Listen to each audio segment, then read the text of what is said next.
ಆರೋಗ್ಯಕ್ಕೆ ಹಾನಿಕರವಾದಂಥ ಎಲ್ಲ ಮಾಹಿತಿಗಳು ಸರ್ಕಾರಕ್ಕೆ ಗೊತ್ತಿದ್ರು ಕೂಡ ಇವತ್ತು ಸರ್ಕಾರ ಇದರ ಬಗ್ಗೆ ಏನು ಕ್ರಮಗಳನ್ನ ತಗೋತಾ ಇದೆ? ಕ್ರಮಬದ್ಧವಾಗಿ ಸರ್ಕಾರದ ಯೋಜನೆ, ಒಬ್ಬ ಲಾಟ್ರಿ ಮಂತ್ರಿ, ಲಾಟ್ರಿ ಇಲಾಖೆ, ಆರ್ಥಿಕ ಇಲಾಖೆ ವಹಿಸ್ತೀನಿ. ಸರ್ಕಾರಕ್ಕೆ ಇನ್ನೂ ಒಂದು ಮನವಿ ಇದೆ. ಈಗ ಏನು ನೂತನ ಮುಖ್ಯಮಂತ್ರಿಗಳಾಗಿ ಆಯ್ಕೆ ಆಗಿರುವಂತಹ ಸನ್ಮಾನ್ಯ ಶ್ರೀ ಡಿ.ಕೆ. ಶಿವಕುಮಾರ್ ಅವರ ಮಂತ್ರಿಮಂಡಲ ಈಗ ವಿಸ್ತೃತವಾಗ್ತಿದೆ.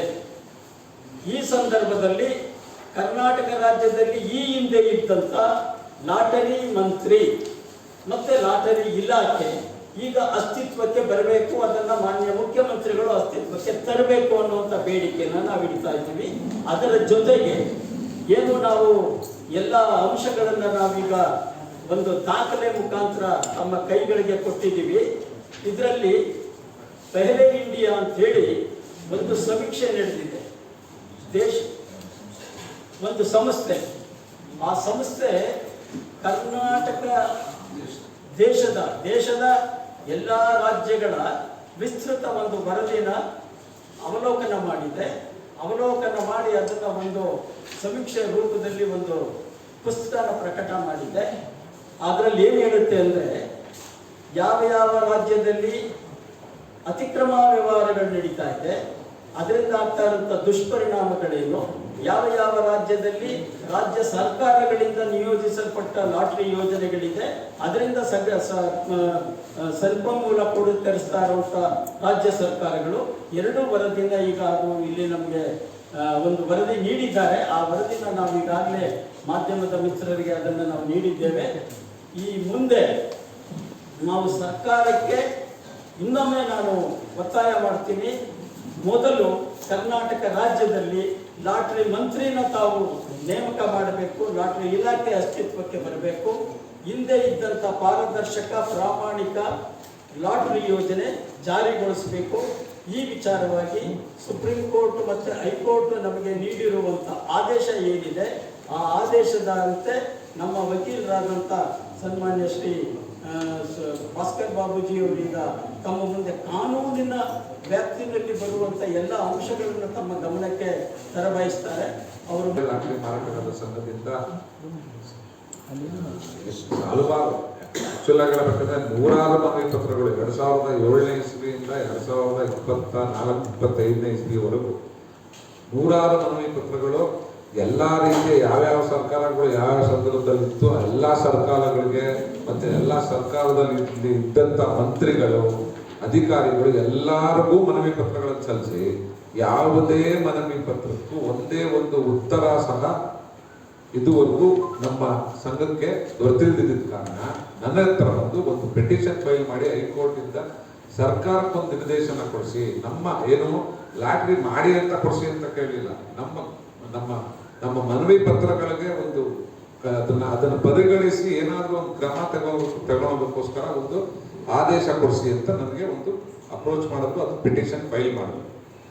ಪಿಟಿಷನ್ ಫೈಲ್ ಮಾಡಿದ್ರೆ ಪಿಟಿಷನ್ ನಿಮಗೆ ಕೊಟ್ಟಿರೋ ಏನಿದೆ ಬುಕ್ಸ್ ಅದರಲ್ಲಿ 2ನೇ ಕೇಸ್ ನಂಬರು ಇದೆ ನೋಡಿ. ರಿಟ್ ಪಿಟಿಷನ್ ಸಂಖ್ಯೆ 27-339-2024. ಆ ಪಿಟಿಷನ್ ಅಲ್ಲಿ ಒಂದು ಅರ್ಜಿಯನ್ನು ಸಲ್ಲಿಸಿದ್ವಿ ಸರ್ಕಾರ ಹೈಕೋರ್ಟ್ ಮುಂದೆ. ಹೈಕೋರ್ಟ್ನಲ್ಲಿ ನಮ್ಮ ಅರ್ಜಿ ಅದರಲ್ಲಿ ಏನು ಗಮನಿಸಿದ್ದಾರೆ ಆ ಗಮನದೊಂದಿಗೆ ನಮ್ಮ ಅರ್ಜಿನ ವಜಾ ಕರೆಸಿದೆ. ವಜಾ ಏನಕ್ಕೆ ಕರೆಸಿದೆ ಅಂದ್ರೆ ಇದು ನಮಗೆ ಈ ರೀತಿ ಲಾಟ್ರಿನ ನಡೆಸಿ ಅಂತ ಡೈರೆಕ್ಷನ್ ಸರ್ಕಾರಕ್ಕೆ ಡೈರೆಕ್ಷನ್ ಕೊಡುವಂತ ಒಂದು ಇಲ್ಲ ನಿಮ್ಮ ಮನವಿನ ಪರಿಗಣಿಸಿ ಅಂತ ಒಂದು ಡೈರೆಕ್ಷನ್ ಕೊಡುವಂತ ಒಂದು ಅಧಿಕಾರ ವ್ಯಾಪ್ತಿ ಹೈಕೋರ್ಟ್ಗಿಲ್ಲ. ಆದರೆ ಸರ್ಕಾರ ಲಾಟ್ರಿನ ನಡೆಸೋದಾಗ್ಲಿ ಅಥವಾ ನಿಲ್ಲಿಸೋದಾಗ್ಲಿ ಎಲ್ಲದಕ್ಕೂ ಕೇಂದ್ರ ಸರ್ಕಾರದ ಕಾಯ್ದೆ ಲಾಟ್ರಿ ರೆಗ್ಯುಲೇಷನ್ ಆಕ್ಟ್ 1998 ಅನ್ವಯ ಎಲ್ಲ ಪವರ್ಸು ನಮ್ಮ ರಾಜ್ಯ ಸರ್ಕಾರಕ್ಕಿದೆ. ಆ ಪವರ್ಸ್ನಂತೆ ರಾಜ್ಯ ಸರ್ಕಾರ ಲಾಟ್ರಿನ ನಡೆಸಬಹುದು ಅಥವಾ ನಿಲ್ಲಿಸಬಹುದು. ಎರಡೂ ಪವರ್ಸು ಅದಕ್ಕೆ ರಾಜ್ಯ ಸರ್ಕಾರಕ್ಕೆ ಇರೋದ್ರಿಂದ ಮತ್ತೆ ಇದು ಸರ್ಕಾರಗಳ ಪಾಲಿಸಿ ಮೇಟರ್ ಆಗಿರೋದ್ರಿಂದ ಇದರಲ್ಲಿ ಯಾವುದೇ ರೀತಿ ಆದೇಶ ಕೊಡಕ್ ಬರಲ್ಲ. ಆದರೆ ಸರ್ಕಾರವು ದ ಲಾಟರಿ ರೆಗ್ಯುಲೇಷನ್ ಆಕ್ಟ್ 1998 ಅನ್ನೋ ಒಂದು ಏನು ಕಾಯ್ದೆ ಇದೆ, ಆ ಕಾಯ್ದೆಯ ಸೆಕ್ಷನ್ 4 ಅಡಿಯಲ್ಲಿ ಸೆಕ್ಷನ್ 4ರಲ್ಲಿ ಯಾವುದೇ ಸರ್ಕಾರ ಈ ದೇಶದ ಯಾವುದೇ ರಾಜ್ಯಗಳು ಯಾವ ರೀತಿ ಲಾಟರಿ ನಡೆಸಬಹುದು ಅನ್ನೋದಕ್ಕೆ ಒಂದು ಗೈಡ್ಲೈನ್ ಫಾರ್ಮ್ ಮಾಡಿ ಕೇಂದ್ರ ಸರ್ಕಾರ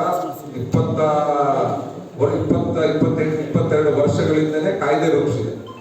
ಆ ಕಾಯ್ದೆ ಬಹಳ ಸ್ಪಷ್ಟವಾಗಿ ತುಂಬಾ ಕೂಲಂಕುಷವಾಗಿ ಎಲ್ಲಾ ರೀತಿಯಿಂದ ರಿಸರ್ಚ್ ಮಾಡಿ ಮಾಡದಂತ ಕಾಯ್ದೆ. ಆ ಕಾಯ್ದೆ ಲಾಟ್ರಿ ನಡೆಸಿದ್ರೆ, ಲಾಟ್ರಿ ಸ್ಕೀಮ್ ನಡೆಸಿದ್ರೆ ಯಾವುದೇ ಸರ್ಕಾರಕ್ಕೂ ಇಲ್ಲ ಜನತೆಗೂ ಯಾವುದೇ ರೀತಿಯಿಂದ ಅದ್ರ ಬಗ್ಗೆ ಒಂದು ವ್ಯಸನ ಆಗೋದಾಗ್ಲಿ, ಇಲ್ಲ ಅಡಿಕ್ಷನ್ ಅಂತ ಇಂಗ್ಲಿಷಲ್ಲಿ ಹೇಳ್ತೇವೆ ಅದಾಗೋದಾಗ್ಲಿ ಯಾವುದೂ ಆಗೋದಿಲ್ಲ. ಸಂಪೂರ್ಣವಾಗಿ ಕಾನೂನುಬದ್ಧವಾಗಿ ಅನ್ನೋದಕ್ಕಿಂತ ಹೆಚ್ಚಾಗಿ ನ್ಯಾಯಬದ್ಧವಾಗಿ ಲಾಟ್ರಿ ನಡೆಸುವಂತ ಒಂದು ಲಾಟ್ರಿ ಅನ್ನೋದೇನು ಇವತ್ತು ಉಟ್ಕೊಂಡಂತ ಒಂದು ಅದನ್ನ ಆಕ್ಚುಲ್ ಆಗಿ ಸುಮಾರು 2,500 ವರ್ಷಗಳಿಂದ ಲಾಟ್ರಿ ಇದೆ.